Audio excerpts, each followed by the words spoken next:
മണ്ണിന്റെ അടിയിൽ നിന്ന് കിട്ടിയ മേഴ്സിഡസ് ബെൻസിന്റെ കഥ എത്ര പേർക്കറിയാം? 1972 കർട്ട് എന്ന പേരുള്ള ഒരു ജർമ്മൻ ബിസിനസ്സുകാരൻ അദ്ദേഹം തന്റെ ബിസിനസ്സിൽ നിന്ന് കിട്ടിയ ലാഭം കൊണ്ട് ഒരു ബെൻസ് കാർ വാങ്ങി. അയാൾക്ക് ആ കാർ വളരെയധികം പ്രിയപ്പെട്ടതായിരുന്നു. ബിസിനസ്സുകാരനായതുകൊണ്ട് തന്നെ അദ്ദേഹത്തിനും കുറേയധികം ശത്രുക്കളും ഉണ്ടായിരുന്നു. കർട്ട് ഒരു ജ്വല്ലറി ഉടമയും ചില രാഷ്ട്രീയ ബന്ധമുള്ള വ്യക്തിയായിരുന്നു. ഒരു ദിവസം കർട്ടിന് തന്റെ ശത്രുക്കളിൽ നിന്ന് ഭീഷണി നേരിടേണ്ടതായിട്ട് വരും. അതിനാൽ കർട്ട് തന്റെ കാറ് മറയ്ക്കാൻ തീരുമാനിച്ചു.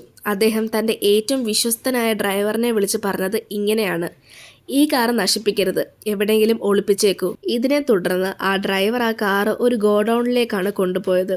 ശേഷം ഒരു കുഴി കുഴിച്ച് കാർ അതിന്റെ ഉള്ളിൽ വെച്ച് മറച്ചു. പിന്നീട് വർഷം 2023 പെരുമഴ കഴിഞ്ഞ് കുറച്ച് വർഷങ്ങൾക്ക് ശേഷം ആ സ്ഥലത്ത് ഒരു പുതിയ ഷോപ്പിംഗ് മാൾ പണിയാൻ തുടങ്ങി. അവര് പണി ചെയ്തുകൊണ്ടിരിക്കുന്ന സമയത്ത് മണ്ണിനടിയിൽ നിന്ന് ഒരു പഴയ കാർ കണ്ടെത്തി. അത് കർട്ട് മറിച്ചിട്ട മേഴ്സിഡസ് ബെൻസ് ആയിരുന്നു. കാറിനുള്ളിൽ കർട്ടിന്റെ പഴയ ഫോട്ടോസും കുറച്ച് കത്തുകളും ഉണ്ടായിരുന്നു. ഇക്കാര്യം എല്ലാ ന്യൂസ് ചാനൽ വഴി എല്ലാവരും അറിയുകയും ചെയ്തു. ഇന്ന് ആ കാറ് ഷോപ്പിംഗ് മാളിന്റെ അകത്ത് ഒരു ഷോയ്ക്കായി വെച്ചിരിക്കുന്നു. നിങ്ങൾക്ക് മേഴ്സിഡസ് ബെൻസിലെ ഏറ്റവും ഇഷ്ടമുള്ള കാർ ഏതാണെന്ന് കമന്റ് ചെയ്യും. ഇതുപോലെയുള്ള കൂടുതൽ വീഡിയോസിനായി ചാനൽ സബ്സ്ക്രൈബ് ചെയ്യാനും ഇൻസ്റ്റാഗ്രാമിൽ ഫോളോ ചെയ്യാനും മറക്കല്ല്.